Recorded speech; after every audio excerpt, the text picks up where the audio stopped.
Hercule Poirot investigates a murder while attending a Halloween seance at a haunted palazzo in Venice, Italy. Yo, Andrew here. Today's movie is one of those movies that can be easily spoiled when doing a review, so I won't do that in this video. However, I will give you 4 reasons not to watch this movie and 8 reasons to watch this movie in my pros and cons list later on in this video. I will also be sharing my ratings out of 10 if you're interested, so please stick around. Let's go through the plot. Poirot, now retired, reluctantly attends a seance he was invited to, but one of the guests is murdered.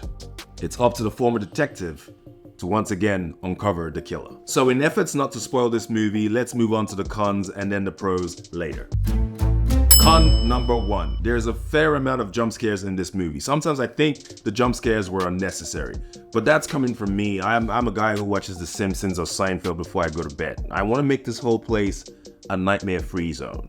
I just want something played in the background to make me feel like everything is well in the world. Con number 2. It's overly dramatic. Con number 3. There's nothing creepier than hearing children sing in the distance at night or in an enclosed space. You know what?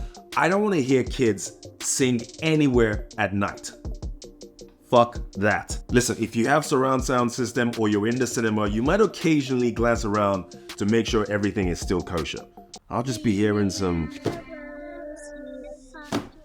Con number 4. Jamie Dornan was underused in this film. You know, that guy from 50 Shades of Grey.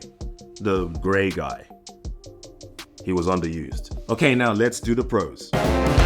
Pro number 1. The storytelling is gripping. Once you start this film, you definitely want to know what's going to happen and how it's going to play out. Pro number 2. It's a mix between supernatural and real. However, it creates this sense of doubt that the supernatural is explainable, or is it? Pro number 3. It's not the most fantastic movie you will see all year. However, it's a lot of fun if you see it with people, preferably your own friends. And then you guys can play the game of whodunit from the start of the film, or at least give it like 20 minutes, then you can all cast your votes and see who wins at the end of the movie. Again, do this with your own friends. I had to learn this the hard way. Some people just don't care for my sweet theories about this film. They're lost though. Pro number 4. Tina Fey is in this movie and she plays a serious role and she's actually pretty good at it.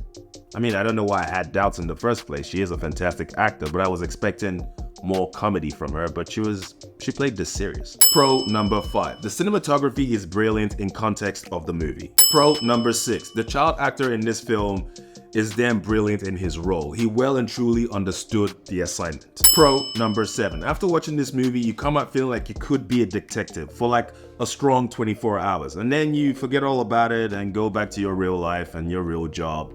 But for 24 hours though, you are zeroing in, looking, zeroing, investigating. You are on everything. Pro number 8. If you haven't seen the other Agatha Christie novels this movie is based on, you will be prompted to do so before you see this movie, or after. There are 3 of them: Murder on the Orient Express, Murder on the Nile, and then this one. It doesn't actually matter in what order you watch them, they all have different storylines and an all-star cast as well. I'm gonna go ahead and rate this movie a 7 out of 10. It could have been an 8 out of 10, but something is missing. I don't know what it is, but something is missing. Okay, so my thoughts on this movie. This movie is about a grieving mother who can't let go of her dead daughter, because without her daughter, life almost has no meaning. It's all she's ever known and lived for. And that's all you really need to know about this movie. This movie also has no gore in it. However, what it does have is a shitload of suspense that makes you feel uncomfortable at times. I guess we can say it did its job. Should you watch this film? Well, I'm gonna go ahead and say yes. It's even better if you can make a movie marathon out of the other 2 movies I previously mentioned. And that's my 2 cents. If you have any questions, let me know in the comments. Till next time, peace.